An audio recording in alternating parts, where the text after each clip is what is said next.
Assalamualaikum warahmatullahi wabarakatuh. Oke, sahabat Lensa Indramayu, ketemu lagi dengan saya Hartono Adilaya pada kesempatan hari ini. Sesuai dengan janji kami akan selalu mengupas tuntas tentang kesibukan-kesibukan para calon bupati Kabupaten Indramayu karena menjelang pilkada serentak, dan salah satunya Kabupaten Indramayu yang ikut dalam kontestasi pilkada 2020. Dan saya akan mengupas tuntas calon-calon ataupun kandidat-kandidat dari calon Bupati Indramayu. Alhamdulillah, pada kesempatan kali ini berkesempatan kami Lensa Indramayu mewawancarai salah satu calon dari nomor urut 4, Bang Luki. Namun sebelum Anda melihat tayangan ini, seperti biasa, selalu like, share, komen, subscribe, tekan tombol loncengnya. Ya, kita saksikan ya.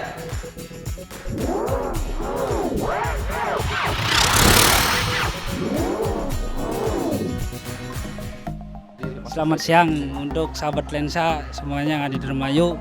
Pada kesempatan hari ini kita bisa berbincang dan mengobrol dengan Bang Luki. Apa kabar Bang Luki? Kabar baik, alhamdulillah.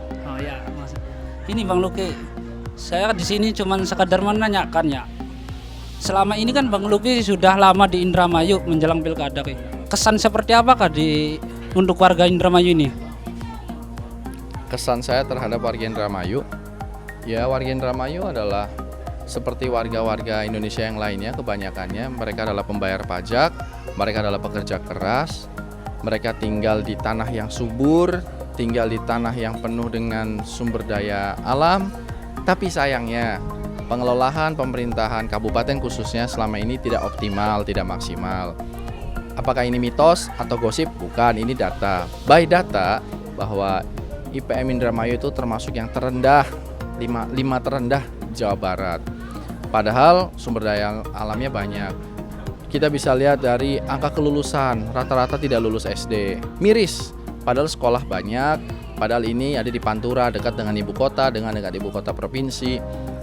Tapi kenapa sampai banyak anak yang putus sekolah? Padahal sekolahnya itu secara geografis terjangkau, bukan harus naik turun gunung, lewatin jembatan yang patah atau masuk nyebrang lautan.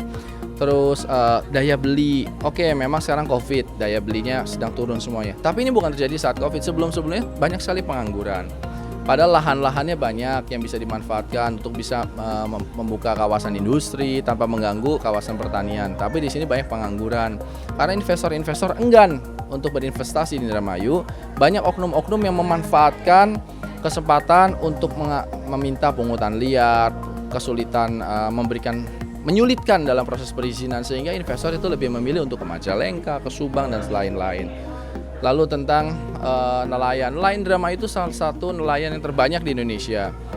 Bahkan Karangsong itu sebenarnya sudah bisa kita kategorikan, kalau kita sediakan itu bisa menjadi pelabuhan besar, pelabuhan nasional. Tapi tetap masih seperti itu, sehingga nelayan Indramayu banyak yang menjualnya di Muara Angke di sana. Sebenarnya kita bisa kejar potensinya di sini. Kita buat pelabuhan nasional, pelabuhan ikan samudra besar di sini, yang mana nanti anggaran dari pusat, dan Indramayu tetap mendapatkan PAD karena menurut Perda, undang-undang dan juga perdanya ada bahwa pengelolaan tuh walaupun pelabuhan besar tetap bisa dikelola oleh kabupaten. Jadi artinya kesan saya Indramayu adalah orang-orang kaya yang dimiskinkan oleh oknum-oknum pucuk-pucuk pimpinan di kabupaten ini, sehingga masyarakat seperti dibiarkan, seperti disuruh berjuang sendiri, dan cenderung ada pembodohan.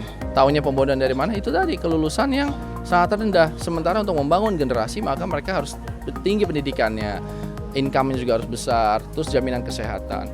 Saya sudah ngobrol sama para nelayan, banyak sekali istri-istri nelayan, mereka mengatakan bahwa ketika suaminya meninggal di laut sana, ya mereka hanya mendapatkan jaminan ya ala kadarnya dari bahkan ada yang tidak mendapatkan sama sekali. Padahal nelayan dan petani itu sangat banyak di sini. Pertanian, kasihan petani di sini.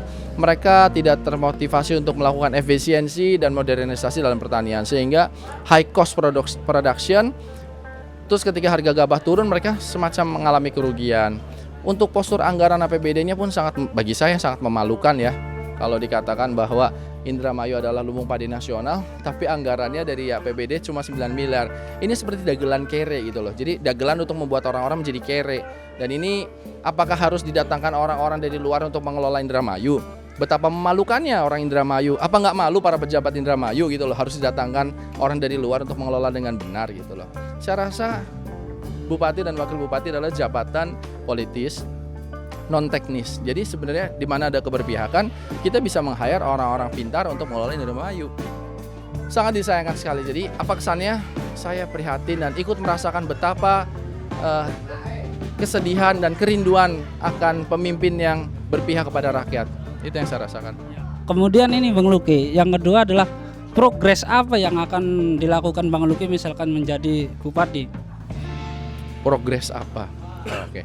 Mungkin lebih tepatnya apa yang akan dilakukan untuk memperbaiki semua kebobrokan itu ya. Oke, di antara kebobrokan itu 20 tahun memang sudah dibobrokan oleh beberapa oknum pucuk pimpinan, tapi saya lihat masih ada 1 atau 2 yang bisa diteruskan. Yang kurang kita tambahkan, yang belum ada kita adakan. Pertama, pembenahan birokrasi.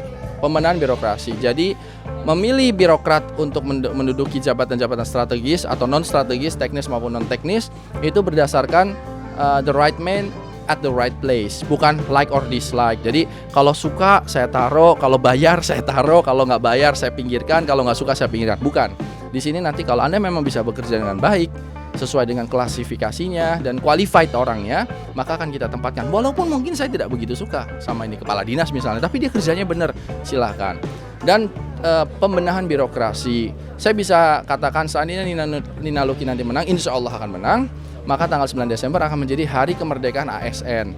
Wahai para ASN dan birokrat, nyatakanlah kemerdekaan Anda di 9 Desember nanti. Karena apa? Tidak ada lagi tekanan-tekanan, tidak ada lagi setoran-setoran, tidak ada lagi ketakutan-ketakutan kepada politisi-politisi quote unquote jahat ya gitu. Jadi Anda akan bekerja dengan tenang, nyaman, tanpa pungutan, tanpa tekanan, tanpa setoran, dan itu berbasis pelayanan. Selama Anda bisa melayani masyarakat dengan baik, maka kita akan pertahankan dan saya akan menjadi garda terdepan dalam membela ASN itu untuk bisa ditempatkan di tempat yang strategis karena memang dia berbasis pelayanan dan bersih dan jujur.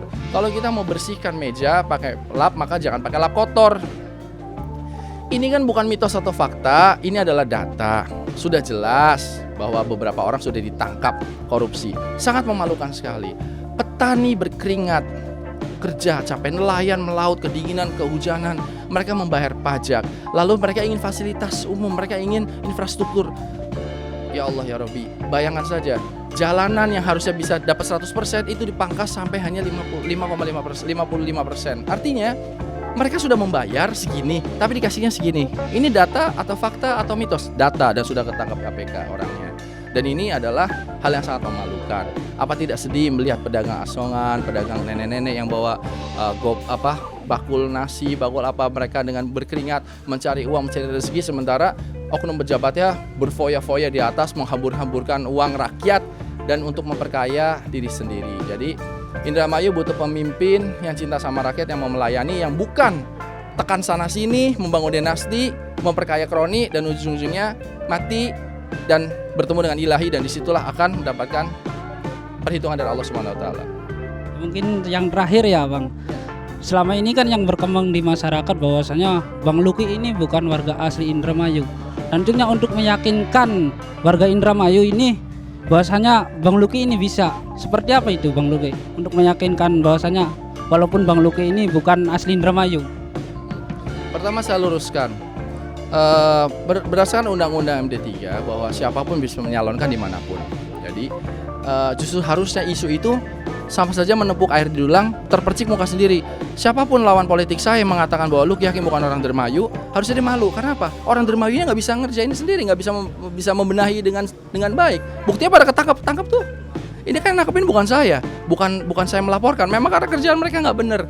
Terkait dengan itu, saya berdarah Indramayu, Mbak Nina berdarah Indramayu. Masalah domisili, kita bisa berdomisili dimanapun. Bahkan pemimpin sebelumnya pun bahkan tidak dilahirkan di Indramayu. Anda bisa cek, Anda bisa buka Google, dilihat dengan namanya, lahirnya di mana, di situ terlihat. Tapi kan dia orang Indramayu. Siapanya? Bapak ibunya ya sama, saya juga sama.